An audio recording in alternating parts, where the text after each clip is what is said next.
কাজে আসছে না ৩২ কোটি টাকা ব্যয়ে নির্মিত সিরাজগঞ্জ বেলকুচির আঞ্চলিক সড়কের সাবলেন। দীর্ঘদিন সংস্কার না হওয়ায় বেহাল দশা রাস্তাটির। স্থানীয়দের অভিযোগ, সড়ক ও জনপদ বিভাগে নজরদারির অভাবে কাজে আসছে না সড়কটি। আর সড়ক বিভাগ বলছে শুধু সাবলেন নয়, পুরো সড়ক প্রশস্তকরণের পরিকল্পনা গ্রহণ করা হয়েছে। সিরাজগঞ্জ প্রতিনিধি আমিনুল ইসলামের পাঠানো রিপোর্ট জানাচ্ছেন সোহেল আহমেদ।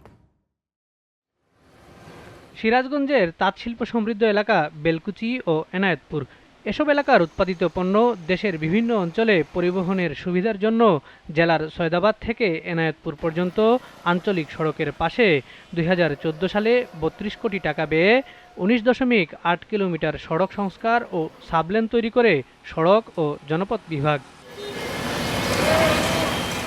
তবে নিম্নমানের নির্মাণ কাজের পাশাপাশি রাস্তাটি দীর্ঘদিন সংস্কার না হওয়ায় বর্তমানে কাঠের গুঁড়ি, ইট, বালি, সরিষা শুকানো সহ নানা কাজে ব্যবহার করছেন স্থানীয়রা। সৃষ্টি হয়েছে গর্তের, ফলে ব্যাহত হচ্ছে যান চলাচল। এই রাস্তায় ঘষি ভাঙানো আছে, গাছের গুড়ি ফালানো আছে, দোকানদারও দখলে আছে, মাঝখানে আপনার বালু ফালানো আছে, কুয়া ফালানো আছে, ইট ফালানো আছে। আমাদের এই রাস্তাটা হয় তাহলে আমরা ওই রাস্তাটা যাওয়ার প্রয়োজন আসে না। আমরা বাধ্য হলে এই রাস্তা যাইতে পারি না, ওই রাস্তায় উঠি বড় বড় সাইডে দিতে পারি না, এটা আমাদের সমস্যা। এখন বর্তমান যে অবস্থায় চলাচলের মতো কোনো অবস্থা নাই, জায়গা যায় ভাঙাচুরা। এই রাস্তাটা যদি হইতো ভালো হইতো তাহলে আমাদের সুবিধা হইতো।